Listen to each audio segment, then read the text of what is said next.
baada ya naibu waziri wa afya Dr. Godwin Mollel ambaye ni mgombea ubunge katika jimbo la Siha mkoani Kilimanjaro kudai kwamba jukwaa alilokuwa ameliandaa kwa ajili ya shughuli za kampeni kutakiwa kusogezwa lilipo kwa amri ya mkuu wa wilaya ya Siha Dr. Christopher Timbuka kwa nia ya kumhujumu. Hatimaye mkuu huyo wa wilaya amekanusha taarifa hiyo na kudai kwamba hana nia hiyo, bali amezingatia usalama wa watu kutokana na jukwaa hilo kujengwa na urefu wake kukaribia nyaya za umeme wa msongo mkubwa. Dr. Mollel amesema kwamba tayari alikuwa amekwisha kutumia fedha binafsi zaidi ya milioni 18 kwa ajili ya matayarisho ya ufunguzi wa kampeni hizo, lakini kutokana na sitofahamu hiyo ambayo ilijitokeza ili walazimu kuahirisha ufunguzi huo. Kwanza niseme huo mkutano ndio kilichotukutanisha sisi na wenzangu madiwani hapa, baadhi yetu ambao walioko kwenye kata ambazo tumeweza kuwasiliana na wakaweza kufika kwa wakati huu, kwa sababu tumekuwa tumejipanga sana kwenye mkutano huu. Tulijipanga uwe ni mkutano wa mfano, kwa sababu kimsingi rais wetu Dr. Samia Suluhu Hassan amefanya kazi kubwa sana kiasi kwamba wapinzani wamekosa hoja. Kwa hiyo tulijipanga kikubwa sana, tulijipanga kuhakikisha branding ya maana sana inafanyika kuhusu rais wetu, kwa maana ya kwamba mkutano ungefanyika kuonyesha kazi kubwa za rais wetu kupitia video. Maanake ndio maana tumeweka lile jukwaa kubwa sana ambalo linaonyesha, litapitisha wananchi wangeona video mbalimbali zikionyesha. Sisi tulikuwa jana hatukuhitaji kesho kwa wakati wa uzinduzi wetu tulikuwa hatuhitaji tuongee sana. Tulihitaji tuonyeshe mambo makubwa kwa njia ya video na picha ambazo rais wetu Dr. Samia Suluhu Hassan amezifanya kitaifa, lakini vitu hivyo ambavyo amevifanya kwenye wilaya yetu. Kwa hiyo tulikuwa tumejipanga kwa nguvu sana na tulikuwa tumeleta jukwaa ambalo linahitaji masaa mengi sana kulifunga. Kwa hiyo tulipojaribu kwenda kwenye eneo, kuna eneo letu ambayo wakati wote tukifanya uzinduzi wetu kwenye wilaya, kwenye kata hiyo ya Sanya Juu, mkutano unakuwa unafanyika kwenye eneo hilo hilo.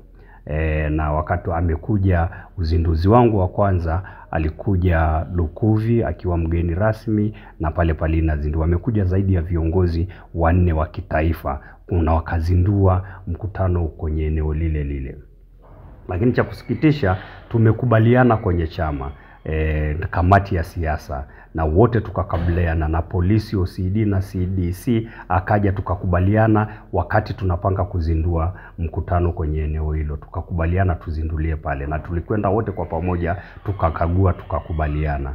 Lakini cha kusikitisha, masaa machache sasa kabla ya sisi kuwa tunafanya uzinduzi wetu kesho, DC akaja na ripoti anazosema ni za ulinzi na usalama kwamba uwanja huo usitumike kwenye uzinduzi wa kampeni, ambacho tumesikitika. Yeye kuja na mawazo yake haikuwa shida, lakini kwa nini alitukubaliana na sisi mwanzo alafu anakuja dakika za mwisho? Wakati watu wanafunga jukwaa pale, hatukufunga Chama cha Mapinduzi wenyewe, tulifunga tukishirikiana na polisi na watu wengine. Ni kwa nini toka wakati inafungwa kusema dakika za mwisho ndiye anakuja kuzuia mkutano usifanyike? Na hiyo na ni eneo hilo limekuwa likitumika na mikutano. Hata wenzetu wakafu hapa karibuni wamezundulia kampeni yao pale. Wakati tunaanza uchaguzi wa ndani wa Chama cha Mapinduzi, watu hawa walitupitisha sana kwenye mazingira magumu.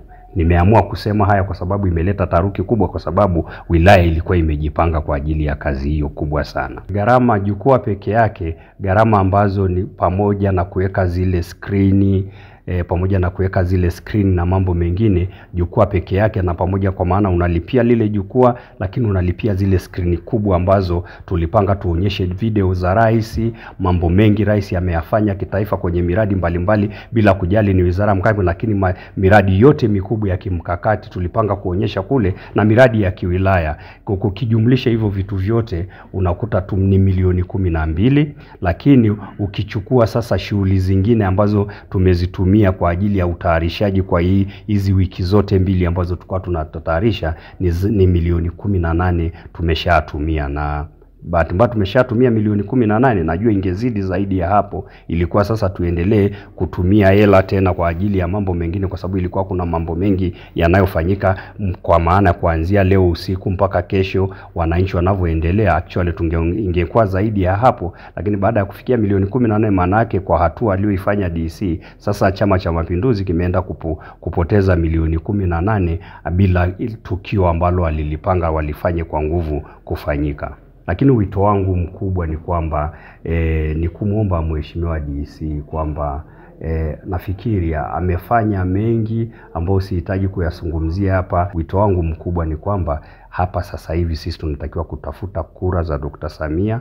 kutafuta kura za mbunge na madiwani, na ni kutafuta kura za CCM. Hatuhitaji kupoteza muda kutengeneza sabotage ambazo hazina msingi. Unaweza ukafikiri unamkomoa Dr. Mollel, lakini mwisho unaikomoa Chama cha Mapinduzi. Wakati mwingine kikubwa niombe pia, nahitaji vile vile ni nini kiko nyuma ya DC.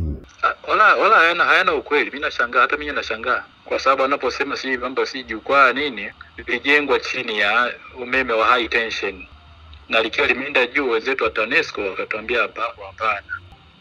Kwa hiyo tukamwomba tukasema tunaomba tulisogezwe pembeni mita kadhaa tu. Basi hiyo ndio ikawa sababu.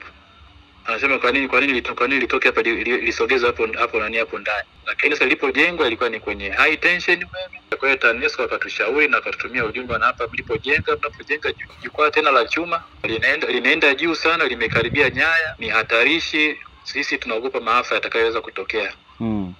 Kwa hiyo ukishapewa taarifa kama hiyo huwezi kupuuzia.